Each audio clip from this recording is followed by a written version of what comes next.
Hello दोस्तों, स्वागत है आप सबका आपके अपने यूट्यूब चैनल पंजाबी सीखो विद सुनैना पर। आज की इस वीडियो में हम आपको हिंदी से पंजाबी बोलना सिखाएंगे। आज की इस वीडियो को देखने के बाद आपको पंजाबी बोलना बहुत ही आसान हो जाएगा। तो चलिए स्टार्ट करते हैं। हम घर बैठे ही मिनटों में पंजाबी बोलना सीखते हैं। तुम दौड़ कर क्यों चल रहे हो? इसको पंजाबी में बोलते हैं तुसी भज के क्यों जा रहे हो? दौड़कर मत चलो, तुम गिर सकते हो। तुसी भज के ना जाओ, तुसी डिग सकते हो। देखो कैसे दौड़ रहे हो तुम, मैंने तुम्हें पहले भी मना किया था। ऐसे दौड़ना अच्छी बात नहीं है। ਵੇਖੋ ਕਿਵੇਂ ਭੱਜ ਰਹੇ ਹੋ ਤੁਸੀਂ। ਮੈਂ ਤੁਹਾਨੂੰ ਪਹਿਲਾਂ ਵੀ ਮਨਾ ਕੀਤਾ ਸੀ, ਭੱਜ ਕੇ ਜਾਣਾ कोई चंगी गल नहीं ਹੁੰਦੀ। अगर तुम दौड़ दौड़ कर चलोगे तो तुम बहुत जल्दी थक जाओगे। जेकर तुसी भज के चलोगे तो तुसी बहुत जल्द ही थक जाओगे। नेक्स्ट सेंटेंस, वो विदेश से आया है। इसको पंजाबी में बोलते हैं वो वलैत तो आया है। क्या आप कभी विदेश गए हो? ਕੀ ਤੁਸੀਂ ਕਦੇ ਵਲੈਤ ਗਏ ਹੋ? हाँ, हम एक बार विदेश गए हैं। हाँ, ਅਸੀਂ ਇੱਕ ਵਾਰੀ ਵਲੈਤ गए हाँ। विदेश को देखना तो बहुत ही अच्छा लगता है। वलैत ਨੂੰ ਵੇਖਣਾ बहुत ही चंगा लगता है।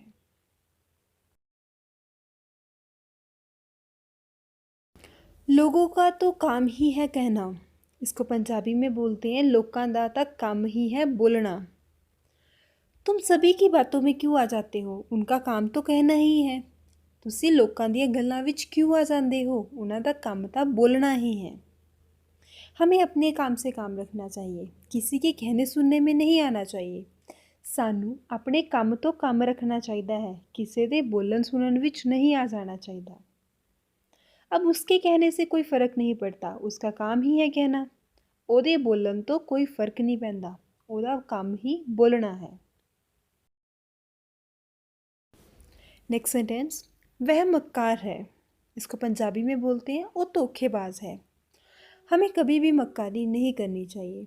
सानू कदे भी धोखेबाजी नहीं करनी चाहिए। मक्कार आदमी कभी भी अपने जीवन में सफलता नहीं पा सकता। धोखेबाज व्यक्ति अपने जीवन विच कदे भी तरक्की नहीं कर सकता। अगर तुम मक्कारी करते रहोगे तो जीवन में कभी भी तुम कुछ अच्छा नहीं पा पाओगे। जेकर तुसी हमेशा ही धोखेबाजी करते रहोगे तो अपनी जिंदगी विच तुसी कदे भी कुछ चंगा नहीं पा सकते। नेक्स्ट सेंटेंस, ठीक ढंग से करने से ही हो जाएगा। इसको पंजाबी में बोलते हैं सही तरीके नाल करन ते ये काम हो जाएगा। तुम सही ढंग से उससे बात करो, वो भी तुम्हारे से सही ढंग से ही बात करेगा। ਤੁਸੀਂ ਉਹਦੇ ਨਾਲ सही तरीके नाल गल करो, वो भी ਤੁਹਾਡੇ ਨਾਲ सही तरीके नाल ही गल करेगा। अगर तुमने ये काम पहले से ही ठीक ढंग से कर लिया होता तो अब तुम्हें दोबारा ना करना पड़ता। जेकर ਤੁਸੀਂ ਇਹ काम पहला ही सही तरीके नाल कर लिता ਹੁੰਦਾ ਤਾਂ ਹੁਣ ਤੁਹਾਨੂੰ दोबारा तो नहीं करना पैंदा। तो कहने का मतलब यही है कि सभी काम को, जो भी आप काम कर रहे हो, उसको पहले से ही ठीक ढंग से कर लो।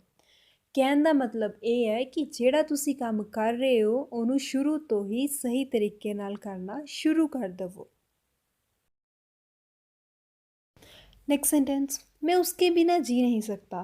इसको पंजाबी में बोलते हैं मैं ओदे बिना जी नहीं सकता। ऐसी भी कौन सी बात होगी कि अगर तुम्हें ये चीज़ नहीं मिलेगी तो तुम जी ही नहीं सकते। एडी भी वड्डी केड़ी गल होगी जे तुहानू ये चीज़ नहीं मिलेगी तो तुसी जी ही नहीं सकते। ऐसी कोई भी चीज़ नहीं होती जिसके बिना हमारी ज़िंदगी नहीं चल सकती। अजिही कोई भी चीज़ नहीं हुंदी जिदे बिना असी नहीं जी सकते। जो तुम ये बात बोल रहे हो कि मैं उसके बिना नहीं जी सकता, ये बिल्कुल ही बेकार बात है। ਜਿਹੜੀ ਗੱਲ ਤੁਸੀਂ ਕਹਿ ਰਹੇ ਹੋ कि मैं ਉਹਦੇ बिना नहीं जी सकता, ये बिल्कुल ही फालतू गल है। नेक्स्ट सेंटेंस, आपकी कृपा से सब ठीक है। इसको पंजाबी में बोलते हैं ਤੁਹਾਡੀ मेहरबानी करके सब कुछ चंगा है। भगवान की कृपा से सभी का काम अच्छा चल रहा है। रब दी मेहरबानी तो सारिਆਂ ਦਾ ਕੰਮ सही तरीके नाल चल रहा है। माता पिता की कृपा अपने बच्चों पे सदा बनी रहती है। माँ प्यो दी मेहरबानी अपने न्याणिਆਂ उत्ते हमेशा बनी रहती है। कृपया तुम मुझे ये पुस्तक दे सकते हो? ਮਿਹਰਬਾਨੀ ਕਰਕੇ ਤੁਸੀਂ ਮੈਨੂੰ ਆਪਣੀ ਕਿਤਾਬ ਦੇ ਸਕਦੇ ਹੋ?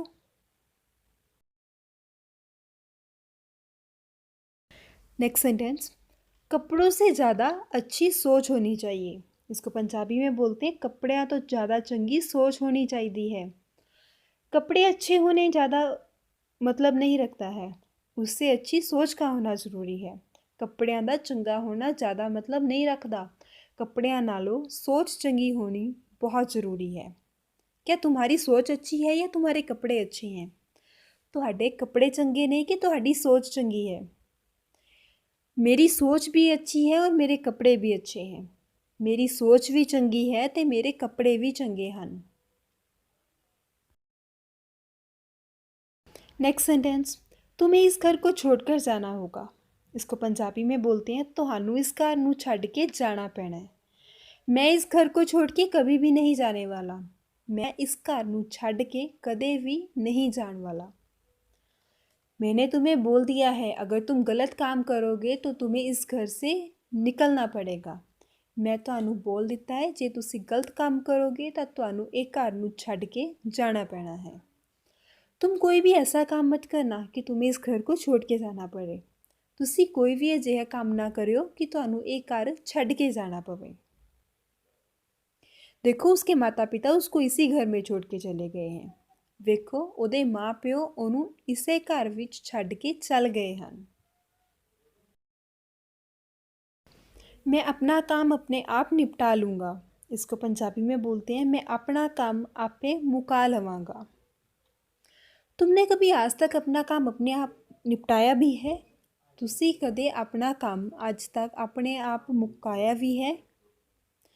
देखो अब तुम बड़े हो गए हो, तुम्हें अपना काम खुद से निपटा लेना चाहिए। ਵੇਖੋ ਹੁਣ ਤੁਸੀਂ ਵੱਡੇ ਹੋ ਗਏ ਹੋ, ਤੁਹਾਨੂੰ ਆਪਣਾ काम अपने आप मुका लेना चाहिए है। मैं अपनी बात उससे अपने आप निपटा लूँगा, तुम मेरी बात में मत पड़ो। मैं अपनी गलबात ਉਹਦੇ ਨਾਲ अपने आप मुका लवांगा, ਤੁਸੀਂ मेरी गलबात ਵਿੱਚ ना पवो। तुम्हारा घाव बहुत गहरा है। इसको पंजाबी में बोलते हैं ਤੁਹਾਡਾ ਜ਼ਖਮ बहुत डूंगा है। तुम्हारा घाव इतना गहरा है कि ये बिना मलहम पट्टी के ठीक नहीं हो पाएगा। ਤੁਹਾਡਾ ਜ਼ਖਮ ਇੰਨਾ ਡੂੰਘਾ ਹੈ ਇਹ बिना मलहम पट्टी तो ठीक नहीं हो सकता। तुम्हारी बातों ने मुझे बहुत ही गहरा घाव दिया है। ਤੁਹਾਡੀਆਂ ਗੱਲਾਂ ने मैनू बहुत ही डूंगा जख्म दिता है। कई बार लोग ऐसी बातें बोल जाते हैं कि उनकी बातों से ही बहुत ही गहरा घाव मिलता है। कई वारी लोकी ਇੰਨੀਆਂ ਡੂੰਘੀਆਂ ਗੱਲਾਂ ਕਹਿ ਜਾਂਦੇ ਹਨ ਕਿ ਉਹਨਾਂ ਦੀਆਂ ਗੱਲਾਂ ਤੋਂ ਹੀ ਬਹੁਤ ਡੂੰਘਾ ਜ਼ਖਮ ਮਿਲਦਾ ਹੈ।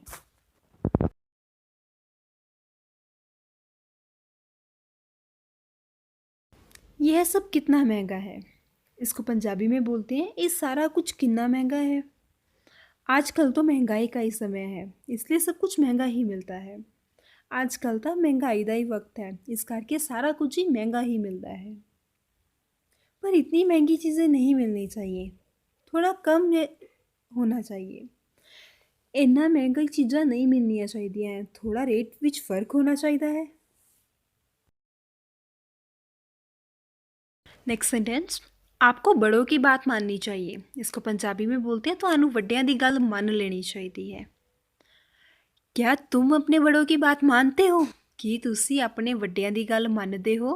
हाँ हम अपने बड़ों की बात मानते हैं और तुम्हें भी माननी चाहिए। हाँ ਅਸੀਂ अपने ਵੱਡਿਆਂ ਦੀ ਗੱਲ ਮੰਨਦੇ ਹਾਂ ਤੇ ਤੁਹਾਨੂੰ ਵੀ अपने ਵੱਡਿਆਂ ਦੀ ਗੱਲ ਮੰਨਣੀ ਚਾਹੀਦੀ है।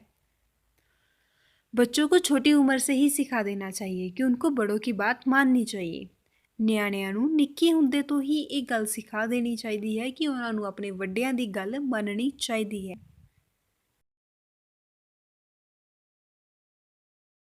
नेक्स्ट सेंटेंस, ध्यान से मेरी बात सुन लो आप। इसको पंजाबी में बोलते हैं ध्यान नाल मेरी गल सुन लवो तुसी।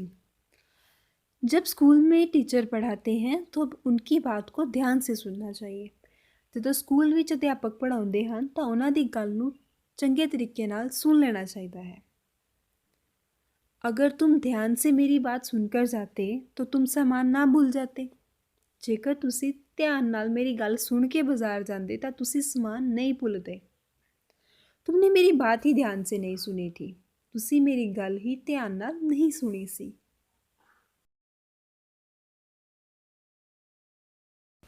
नेक्स्ट सेंटेंस, अब तुम अपना ध्यान रखना। इसको पंजाबी में बोलते हैं हुण तुसी अपना ख्याल रखियो। तुम इतने बड़े हो गए हो कि तुम अपना ध्यान अपने आप रख सकते हो। तुसी इन्ने बड़े हो चुके हो कि तुसी अपना ख्याल अपने आप रख सकते हो। तुम अपना भी ध्यान रखना और अपने माता पिता का भी ध्यान रखना। तुसी अपना भी ख्याल रखियो ते अपने माँ प्यो का भी ख्याल रखियो। आज की हमारी इस वीडियो में बस इतना ही। मिलेंगे हम अपनी नई वीडियो में कुछ नए टॉपिक के साथ। उम्मीद करती हूँ आपको हमारी आज की ये वीडियो पसंद आएगी। वीडियो पसंद आए तो वीडियो को लाइक कीजिएगा। चैनल को अगर आपने अभी तक सब्सक्राइब नहीं किया हुआ तो प्लीज़ चैनल को सब्सक्राइब कर लीजिए और साथ में दिए गए बेल आइकन को ज़रूर प्रेस कीजिएगा ताकि आपको आने वाली वीडियोज़ की अपडेट्स आपके मोबाइल स्क्रीन पर मिलती रहें।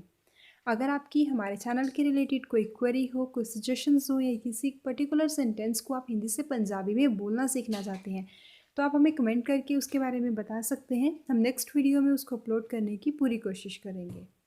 उम्मीद करते हैं आप हमारे चैनल को इसी तरह ही सपोर्ट करते रहेंगे। तो मिलते हैं नई वीडियो में कुछ नए टॉपिक के साथ। Thank you. Bye bye.